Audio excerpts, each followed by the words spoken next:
Hello everyone, bonjour tout le monde. Je suis Bob Hamilton, le commissaire de l'Agence de Revenus du Canada, and I'm happy to be here today with my colleagues Pascal Saint-Amans, who's the director of the OECD's Center for Tax Policy Administration, and Jérôme Fournel, who's the Director General of France's Public Finances and who was the host of the 2021 plenary. And we're here today to talk about tax administration coming out of the plenary meeting that we had in December virtually. It was a good meeting, really a culmination, not a culmination, but a step in the process where we as tax administrators were dealing with the pandemic and our efforts to continue with effective and efficient tax administration through that pandemic. And we had a good session about the events that are ahead of us, some of the challenges that we face and the opportunities that we are looking for, what the year ahead holds. And so today we're going to talk about some of that, reflections from the plenary. Et c'était très important d'avoir l'occasion d'avoir une réunion ensemble dans le forum. Et c'était excellent. Et je pense que pendant la pandémie, le forum a fait le travail très extraordinaire pour tous les membres. It was very good for us to be able to get together, share best practices, talk about the common experiences that we were going through with the pandemic and some of the adjustments we needed to make to our administration. And it was a really valuable forum for us. And so that was terrific. And my congratulations to all of the members of the FTA who participated in that. And indeed, we did a few things differently, and some of the things that we think we will use more in the future, even as the pandemic diminishes and restrictions are lessened. But I think it's fair to say that we are all looking forward to getting back to something resembling more normal circumstances. I should just say that I have been the president or the chair of the Forum of Tax Administration since August of 2020. So my whole term as chair has been during the pandemic, and it's an organization that I think has a tremendous responsibility, and I'm very proud to be at the organization and trying to help with the global efforts that we have in terms of administering the tax system, which is becoming more and more global every year that goes by. So I think it's an important time for us. So what I would like to do is sort of launch the discussion with my colleagues. And the first area we'd like to talk about is the challenges facing tax administrations. And so I would ask Pascal and Jérôme, reflecting on our discussions at the plenary, what are your thoughts on the main challenges facing tax administrations over the next few years coming out of the COVID-19 pandemic? So maybe I'll turn to Pascal first, and then I'll go to Jérôme. Merci Bob, et bonjour à Bob, à Jérôme. Merci Jérôme pour avoir accueilli la réunion, même si c'était virtuel. Je crois que la plupart des délégués étaient très frustrés de ne pas être à Paris. Et merci Bob pour le remarquable travail et la dynamique apportée au Forum des administrations fiscales sous sa présidence, qui est vraiment appréciée, qui donne une dimension encore supplémentaire après le très bon travail de son prédécesseur aussi. So we have an international tax environment which is changing. And of course, the work of the Forum on Tax Administration takes place in that global environment. And even though you are in charge of collecting your own taxes for your own countries, you cannot do that without knowing what's happening across the border, thus the cooperation between tax commissioners. But how would I see the different challenges ahead of you as tax administrations operating in a global environment? The first one, I think, and that was one of the the big outcomes, I think, of the plenary is administration 3.0. How has the digitalization of the economy and the digitization of large organizations like tax administrations, depending on data and having the possibility to use this data, which is now more available, how can you improve the service to taxpayers? How can you streamline your own processes? I think administration 3.0 is a massive project ahead. Of course, you discussed at length the issue of the implementation of the international tax rules. We've had exchange of information for a while, and not only on individuals, but also for the country-by-country reporting and how you can use this information to do proper risk assessment. But as you know, in October, there was an agreement on Pillar 1 and Pillar 2, meaning a global minimum tax and the new allocation of taxing rights. This will have to be implemented. And I know that tax commissioners who want to do the right thing and the good job, you want to make sure that the rules designed by tax policymakers after several compromises, which make it sometimes extremely hard to read. I'm talking about the rules. You want them to be implementable. And I think in the next 6 months or so, the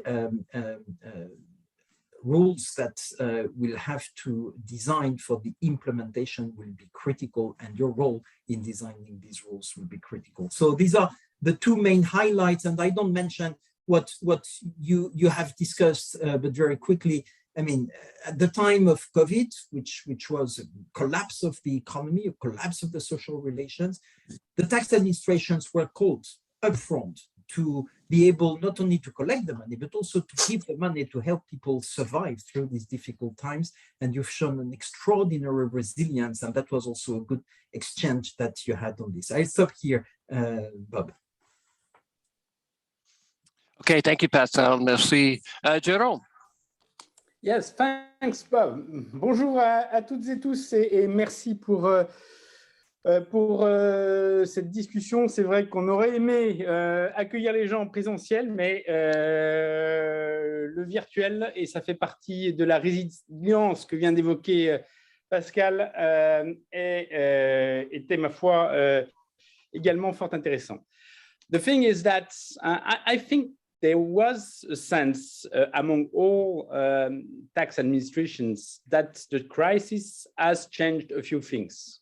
And I will mention a few. Actually, discussions were broader than that. But the first sense was a sense, Pascal mentioned it, but the sense of resilience.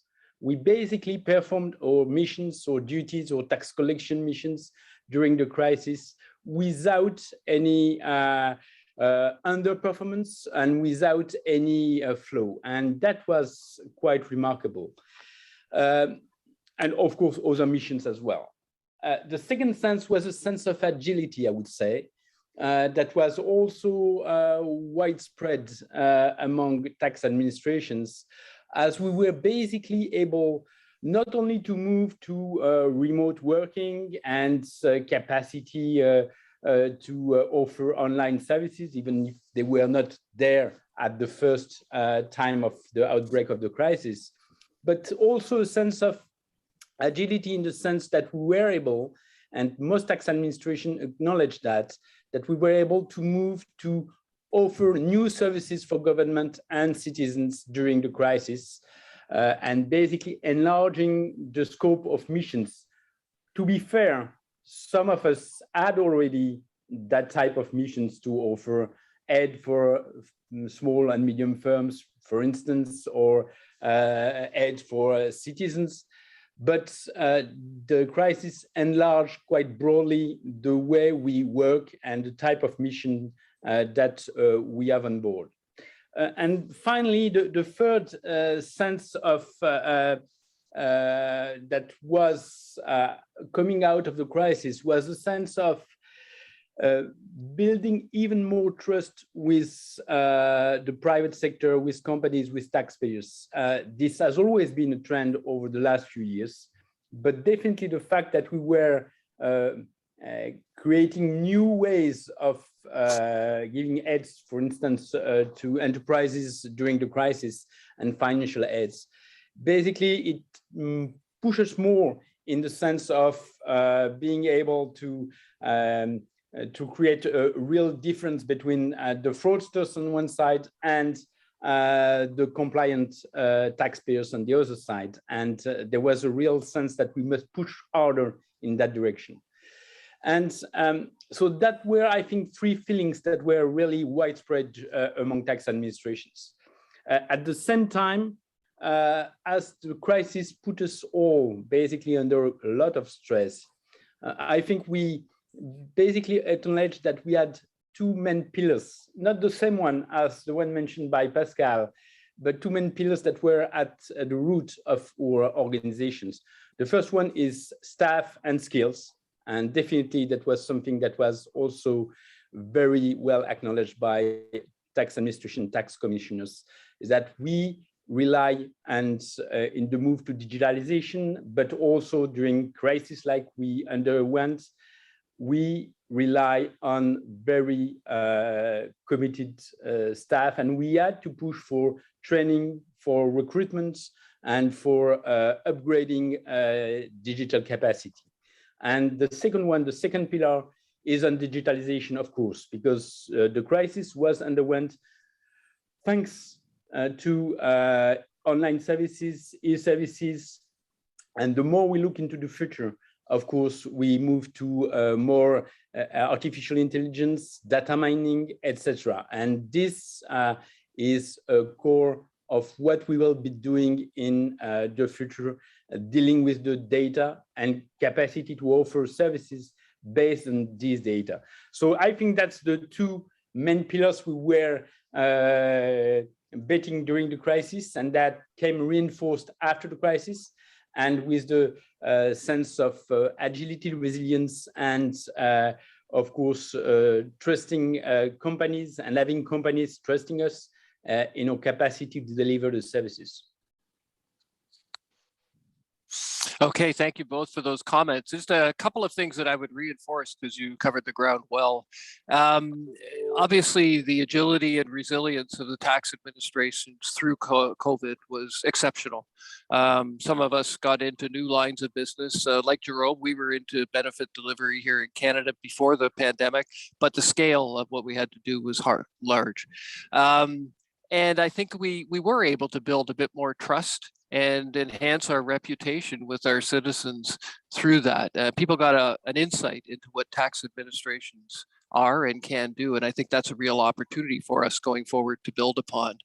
The other opportunity is we did some things more aggressively and faster than we thought we would have been able to do. So I think that points to the future for opportunities for us to, use virtual work a little bit more than we did and take advantage of, as you say, some of the technologies and digitalization even more than we thought was possible.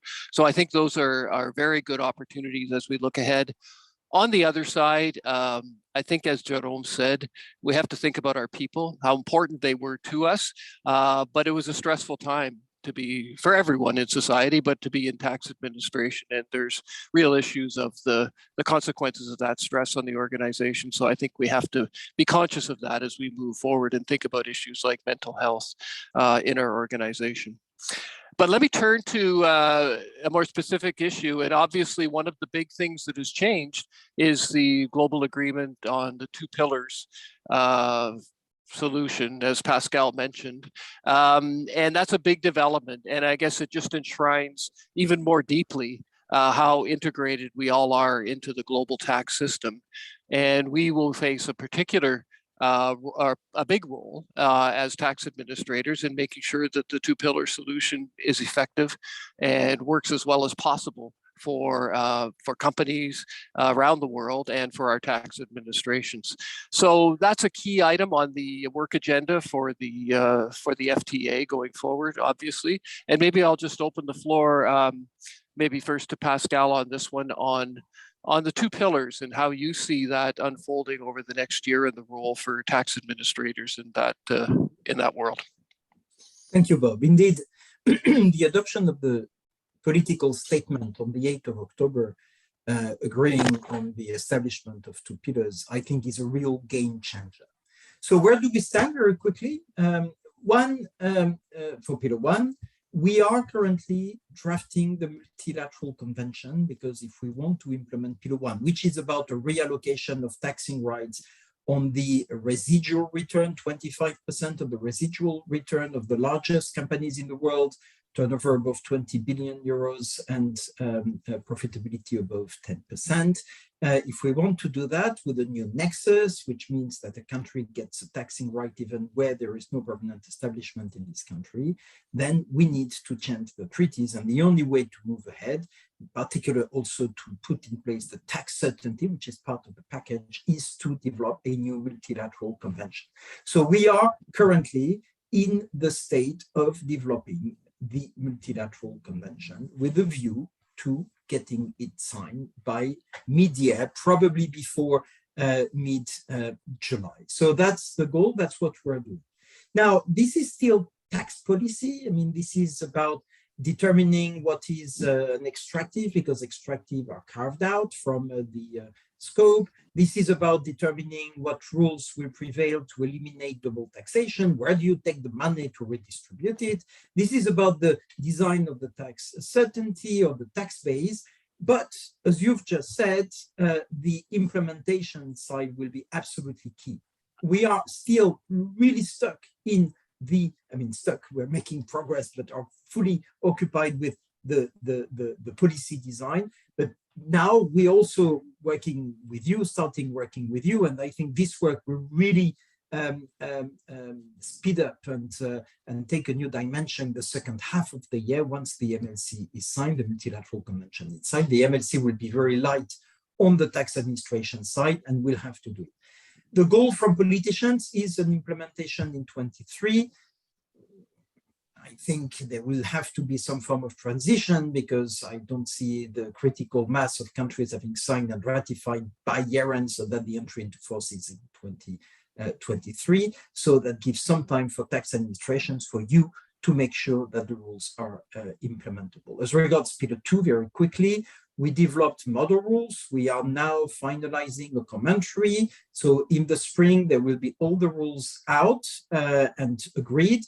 The European Union is moving with a directive under the French presidency of the European Union, with the goal of adopting the directive in March. I met recently the Irish finance minister, who is now championing Pillar 2, whatever happens in the US, because we know that the US has not yet adopted change or adapted GILTI, which is their global minimum tax. But Ireland obviously is moving with the Europeans. Switzerland announced a change in their constitution to have Pillar 2 and the minimum tax of 15% implemented by the 1st of January 24. Singapore made the announcement, UAE and many other countries, so we can see countries on the move. That said, implementation as of 2023 will be a massive challenge, because Pillar 2 is extremely complex. At the end of the day, it's simple. One sentence to describe it is a minimum tax of 15% for the companies above 750 million euros of turnover annually. But the design of the income inclusion rule, the tax payment rule, the top-up taxes is a nightmare or a headache. So we'll have to make sure that it's not a headache for taxpayers, it's not a headache for tax administrations when it is implemented. Rules can be difficult, but they should be easy to implement. And to do that and limit frictions, we have to design an implementation plan. We have till the end of the year to do that. As soon as the commentary is published, we'll do a public consultation on the implementation plan, and you guys will have to do a lot of work to make sure that it's properly implemented.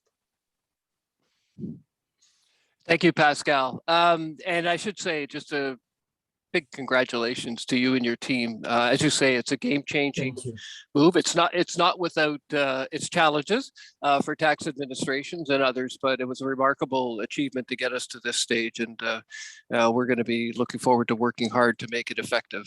And it is that interesting juxtaposition between tax policy and tax administration. And, you know, we did some work during the last year to try to think about some of the administrative angles to be helpful while not getting ourselves inserted into the negotiations. But now the real task is to work together and find an administrative regime that works effectively. So maybe I'll turn Jérôme to you for any thoughts that you have on the role of the FTA and the way forward on implementing these important changes. Thanks. Actually, and Pascal said it, but it is a game changer, and we have not been managing taxes, administering taxes at worldwide scale like we will be doing there. So this is kind of new. At the same time, we have some experience, at least, in exchanging data. BEPS is not totally new between tax administrations, and also the capacity of tax certainty. I think about what the OECD is promoting in terms of ICAP, for instance. So we have some first things that help us to consider what we will be doing next. But definitely, and that's my second point, we have to change the way we deal between ourselves to manage that. And if I go to the implementation side, and you were both right to mention that it's something in between tax policy and tax implementation, we have definitely to design something that will enable both to build trust and confidence between the tax administrations themselves, and at the same time, so because we won't be able to each time administer it as if we were alone in each country, we have to build something that is a global project. And at the same time, we will have to have thoughts about what you said, that is something that is easily implementable for taxpayers, because there is a fear, and we know that these fears sometimes have roots, that this is very complex to administer. So we have to prove them wrong. And if we want to prove them wrong, we have to build something that is something a bit global from the start, I would say. And that's what the agreement is doing. That's what the two pillars are doing in terms of policy. And we have to duplicate that in terms of implementation if we want to be fully at the rendezvous. And I would point that, of course, we are taking that very earnestly and very quickly at the EU level under the French presidency with the directive that will come. But that's, of course, what is coming at the EU level. And we must not forget that if the system is to work, it will have to work for all countries that are implicated in the scheme. And that means that we will have to share as much knowledge as we can, and to help other countries and developing countries to kind of leapfrog their IT capacity, to make them able to fully participate. And if they don't fully participate, nobody is participating. So this is not a choice. This is not something that we'll be doing just for helping. Of course, it is also for helping, but this is absolutely an absolute necessity if we want the whole scheme to work and to be really implemented at the worldwide scale. Great, thank you both. I would just add a point of emphasis. I think you both identified, the challenges that we have and in this game-changing measure. And we have some work that we're doing together, across the FTA. We each will have our own challenges of administration within our own countries, but the place where the FTA can really provide value is we get together and share our thoughts and identify issues that we can work on together. And I think that work is well underway at the FTA and will be a very constructive force to trying to make a system that works for taxpayers and for governments. The other point to emphasize, and Jérôme mentioned it, is capacity building. So the FTA has had a history of trying to build capacity in tax jurisdictions around the world for developing countries. And the impetus for that was not only to help, but to recognize we're all part of a global tax system. And the stronger everyone is, the stronger we are as a unit. And I think it's even more important here as we move into Pillar 1, Pillar 2, that we reinforce those efforts. We're going to have to build capacity in our own jurisdictions to figure out how to do this. but we can really play a role in helping developing countries build their capacity so they can participate in Pillar 1, Pillar 2 as effective partners. So I think that was another thing that came out of the plenary, was the importance of continuing that capacity building effort. So let me go to the other key topic that came out of the plenary, which is digitalization. And Pascal referenced it earlier, that the world around us is becoming more and more digital. And that was true, before, and it's even more true now. And we saw through the pandemic that it becomes even more important for tax administrations. People have expectations about us becoming more digitalized, both to serve them better and to make our operations more efficient and effective. And so I think that was identified clearly as an issue that the FTA had to work on, and maybe even accelerate our progress on looking at how we digitalize ourselves and our operations. And it's not just technology. It's yes, it has a technology component, but it's our business processes. It's the whole way we go about doing business. And I think that's really important for us to understand, and it's going to be an important criteria that people will judge how effective we are at tax administration and keeping up with the changes in the outside world. So maybe I'll go on this one. First, I'll go to Jérôme. The one issue is that everybody agrees that this is important to move forward. We all are at different starting points. Some are stronger than others. And how do we see ourselves going forward on how we implement this digitalization agenda, and how the FTA can support it both as a group, but also individually in helping each other become more digitalized. So Jérôme, I'll go to you first. Thank you, Bob.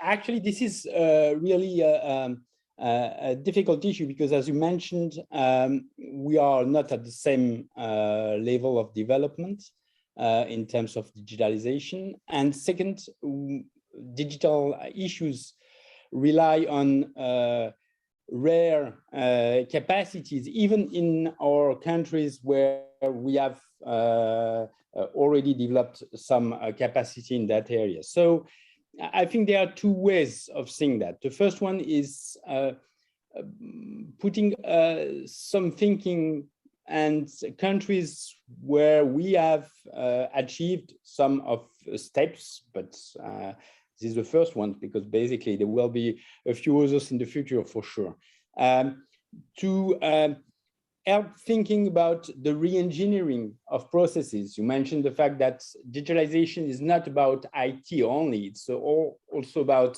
how you lie to taxpayers, how you engineer your processes. And that type of things, I think we can use the knowledge we have developed at some point and try to pull it in the FTA and to create some real good database about how to do things and how to rethink some of our processes. The second, I think, main issue is still to have IT capacity. And I was mentioning earlier that there is a capacity, and we have seen that in developing countries, about leapfrogging the evolutions and the technologies. And of course, I think that we do not have to reproduce all the steps we have been doing in countries that have developed capacities in IT, in digital, in database and data management. But we have to think about how we can help countries and assist them in going full-fledged to the type of solutions we are right now trying to develop, and we are currently developing. And that means perhaps like the Inspector Without Borders, I know Pascal like very much, to develop the same time of capacity to be able to reach out to countries that have more difficulty doing that, and to kind of pool the resources we have there to help and assist countries in that movement. And again, digitalization is actually not really an option. It's something that is occurring right now. And if we want to talk about international taxation, about the two pillars, about exchange of data, basically, if we want to do it seriously, we all need to do it together. And there is, in that sense, a sense of real community that we have to build. And it is something that we have to rely upon to create the movements, and even in our own organization, push people to be in that assistance process, in that thinking process, in that pooling of resources process, and not thinking that, well, they are dealing with their own national tax administration first, and then they will see when they will have time to do it later. No, we have to do it right now. Thank you, Jérôme. Pascal, I'll turn it to you for your thoughts on this important topic of digitalization. Extremely important, and actually I cannot add much to what Jérôme has very eloquently said. There is a profound transformation. It happened some time ago, right? With the platforms, with apps, with a way to have a direct access to the taxpayer, and for the taxpayer to have a direct access to the tax administration. But the digital transformation, Jérôme says, goes beyond that. The opportunities are absolutely massive.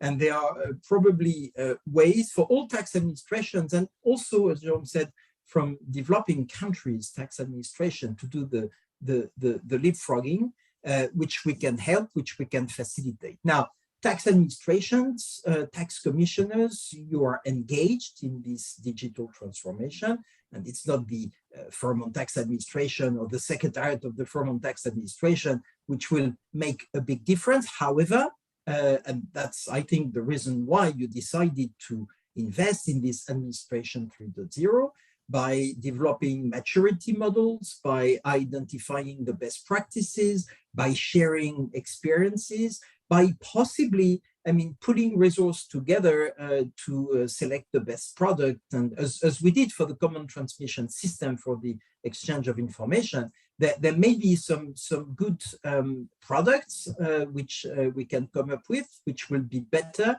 and less expensive if we do them collectively. It's certainly not to replace what you do on your daily life, but on some products, there is, I think, definitely value added.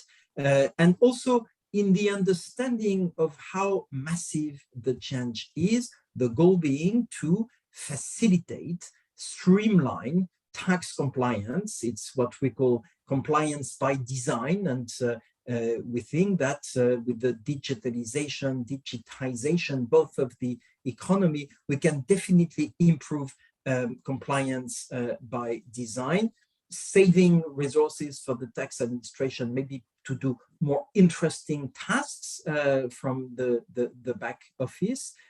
So there is obviously a win-win for taxpayers, for tax administrations, and a massive opportunity for developing countries to do that. I was not long ago in Kenya, and you have there an extremely good administration, the Kenyan Revenue Authority, but they are precisely working on this and fighting informality. Informality is a disease in many countries, including in developed countries. It's a plague in developing countries, and the digitalization in Kenya, 90% of the payment are done with the phone, with a special app on the phone.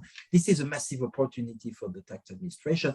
Noting, however, and I know you're all very aware about that, the need for privacy. I mean, the system will be accepted only if there are the right rules to protect the privacy of taxpayers, and we need to find the right balance. And that's what you are doing, and that's where the Firm on Tax Administration, I think, is an exciting platform for you to interact on. Great, thank you. Thank you for those thoughts. I'll just add a couple of comments of my own, and then I guess we're going to have to wrap up. I think Jérôme made a good point on, there's a challenge for all of us with our systems to improve and become more digitalized, and we have legacy systems, and sometimes that can obviously slow us down. as we move forward. So we have to battle that challenge, and we have to be prepared to make the investments in our own systems to be able to become more digitalized and to provide better services for our citizens. And the second thing is, when we're helping on a capacity building front with developing countries, there is an opportunity for them to bypass that step and the leapfrogging that was referred to. And can we help? Can we help in that? Say, well, rather than you have to build a legacy system that then you improve, can we get you right away to where you need to be, and thereby strengthen the global tax administration? And I think that's a really important place where the Forum of Tax Administration can play a role. We talked about Tax Inspectors Without Borders. I'm proud to be the FTA representative on the Board of Governors there, and that's an important vehicle for this capacity building.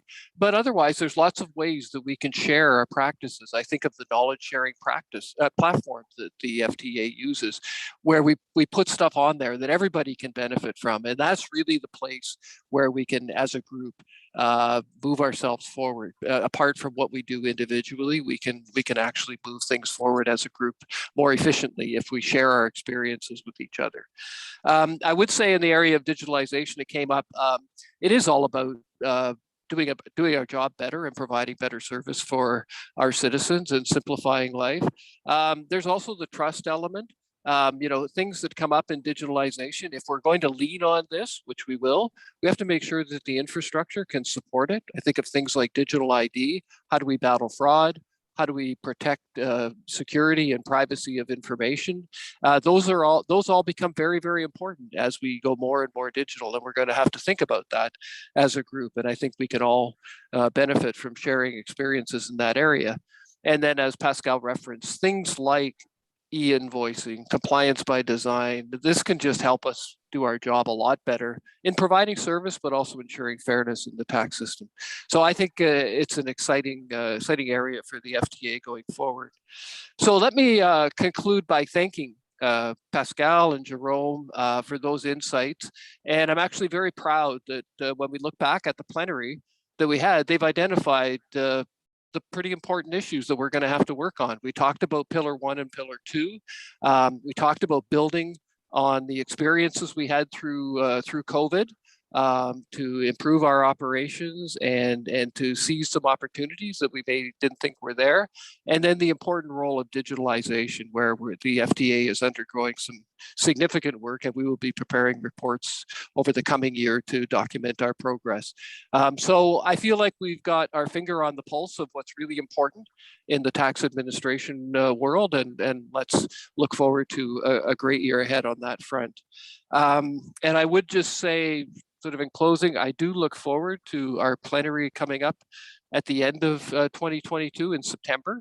Not the end, but toward the end, in Sydney, Australia. And that's going to be a great opportunity, I think, for us to take stock of the work that we've done, the progress that we've made, and the areas of focus as we go forward. But I'm very happy with the collaborative spirit that we undertake these initiatives at the FTA. So with that, I'll close, and I'll thank my guests again, Pascal, Jérôme. C'est vraiment un plaisir de travailler avec vous deux et merci beaucoup pour cette session. Merci Bob, merci Jérôme. Merci beaucoup Pascal, merci Bob. À bientôt.